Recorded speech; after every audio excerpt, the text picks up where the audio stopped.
हरे कृष्णा। किसी एक गांव में एक साधु रहा करता था। साधु यानी उसका कोई परिवार नहीं है, उसके पास कोई बैंक बैलेंस नहीं है। साधु यानी वो व्यक्ति जिसे आज की शाम में मेरे सामने क्या परोसा जाएगा प्रसाद की थाली में, वो भी उसे पता नहीं रहता था। साधु यानी वो व्यक्ति जो भगवान के ऊपर पूरी तरह से समर्पित है। ऐसा व्यक्ति जिसे भगवान के ऊपर पूरी श्रद्धा है कि केवल भगवान मेरे नाथ है और वो ही मेरी रक्षण करेंगे। तो इसी प्रकार से एक साधु भगवान की तरफ पूरी समर्पित होकर अपनी जीवनचर्या चला रहा था। उसका एक ही काम था, भगवान का नाम स्मरण करना। उसे ना किसी प्रसाद की चिंता थी, ना कोई कपड़ों की चिंता थी, किसी की भी चिंता उसे नहीं थी। केवल भगवान के ऊपर वो निर्धास्त था, बिंदास्त था। एक बार की बात है, वो ऐसे ही चल रहा था, बारिश के दिन थे, हर जगह पे कीचड़ था।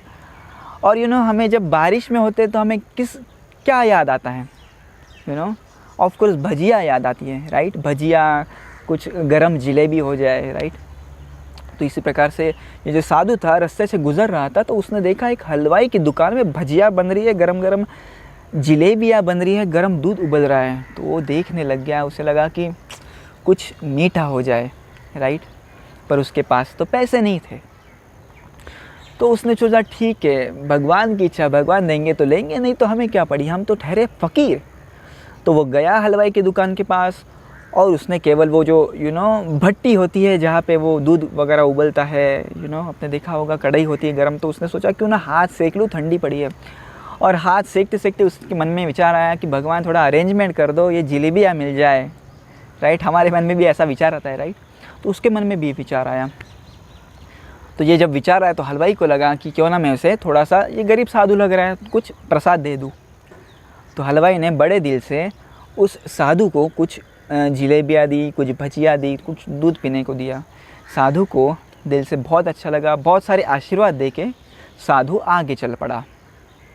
और जैसे ही आगे चल रहा था, जैसे मैंने बताया, साधु का एक नेचर होता है, वो बिंदास्त होता है, उसे किसी की चिंता नहीं होती, राइट। तो बिंदास्त और बिंदास्त लोगों को आपने देखा है, वो सोचते नहीं। तो ऐसे ही चल रहा था कीचड़ में, उसने पानी उड़ाते उड़ाते चल रहा था। आपने बच्चों को देखा है, जब बारिश होती है, गड्ढे में पानी जम जाता है, तो बच्चों को आपने देखा होगा, जब वो गुजरते हैं पानी से, गड्ढों से, तो पानी एक दूसरे के ऊपर उड़ाते उड़ाते चलते हैं।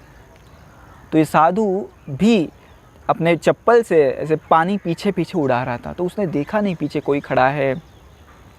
तो पीछे से एक प्रेमी और उसकी प्रेमिका गुजर रही थी, और गलती से जो भी कीचड़ साधु ने उछाला था, वो उस प्रेमिका के जो उसने नए कपड़े पहने थे, लहंगा पहना था, उसके ऊपर जा गिरा।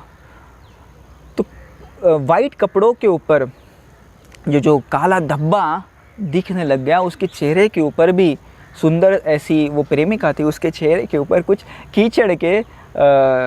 कीचड़ उड़ा। तो ये जो प्रेमी था बड़ा गुस्सा हो गया, और ये नौजवान उसके सामने आया, साधु के सामने उसने गर्दन पकड़ी और ज़ोर ज़ोर से चिल्लाने लग गया, क्या बे अंधे, तुझे दिखाई नहीं देता क्या?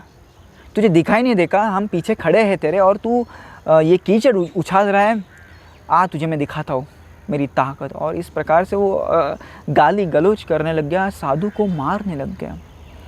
बाजू के लोग जो खड़े थे वो देखने लग गए, पर किसी में हिम्मत नहीं हो रही थी कि उस नौजवान को रोके, क्योंकि वो इतना सारा आवेश में था, इतने सारे गुस्से में था, इतना उसके चेहरे के ऊपर गुस्सा दिख रहा था।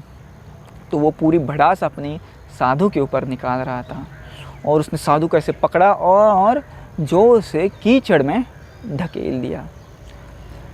तो साधु बेचारा सोचने लग गया कि मेरी गलती क्या थी, मैंने तो देखा भी नहीं, और थोड़ा सा ही तो कीचड़ उसके कपड़ों के ऊपर तो गया है, इतना क्यों मुझे मारा गया। तो भगवान से उन्होंने कहा कि भगवान, जो आपकी माया, कुछ समय पहले आपने मुझे जलेबी खिलाई और अभी मुझे थप्पड़ खिलाया। और साधु ने कहा, भगवान आप कुछ भी दे दो, जो भी आप देंगे मैं ग्रहण कर लूँगा। इस प्रकार से ये साधु का भाव था, पूरी तरह से भगवान के ऊपर शरणागत था।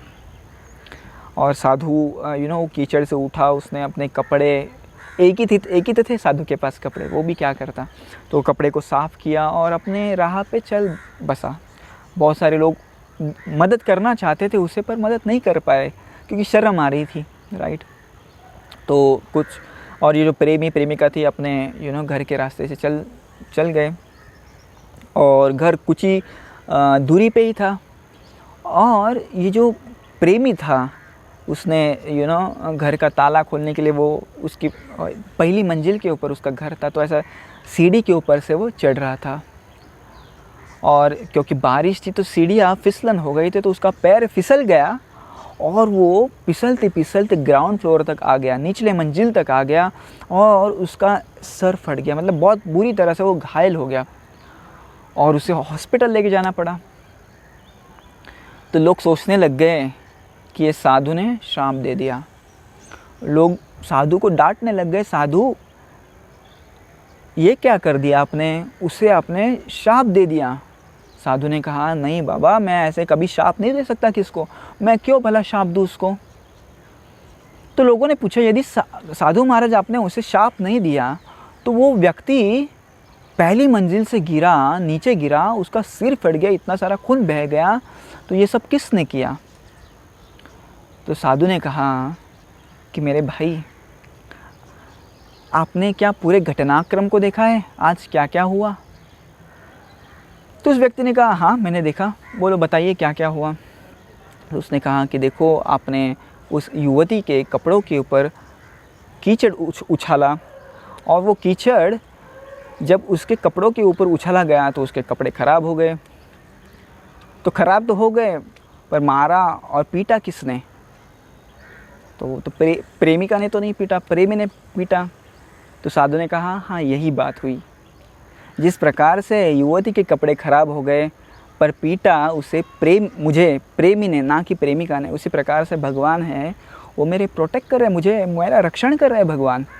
और यदि कोई मेरे साथ गलत व्यवहार करना चाहेगा तो भगवान भी उसे कुछ दंड देंगे। जिस प्रकार से एक प्रेमी प्रेमिका के प्रति व्यवहार बर्दाश्त नहीं कर सकता, बुरा व्यवहार यदि कोई प्रेमिका के साथ कर दे तो प्रेमी बर्दाश्त नहीं कर सकता, उसी प्रकार से भगवान के भक्तों के साथ यदि कोई बुरा व्यवहार कर दे तो भगवान भी कभी उसे बर्दाश्त नहीं करेंगे। इसलिए हमें हमेशा केयरफुल रहना है कि हमें भक्तों का तो छोड़ो, पर किसी का भी हमारे हाथों से बुरा नहीं होना चाहिए, क्योंकि भगवान के हाथ में लाठी तो है पर लाठी आवाज़ नहीं करती। इसका मतलब है आपको आपके कर्मों का फल तो ज़रूर मिलेगा, पर आपको पता नहीं चलेगा कि ये पाप मैंने इसलिए किए थे इसलिए यही कर्म मिला। ऐसा नहीं होता। गहनो कर्मणा गति, ऐसा बताइए। कर्म की गति जो है वो बहुत ही कॉम्प्लिकेटेड है। तो सबसे अच्छा डिफेंसिव तरीका यही है कि हम किसी के साथ बुरा व्यवहार न करें, इंटेंशनली किसी के साथ हम बुरा व्यवहार न करें।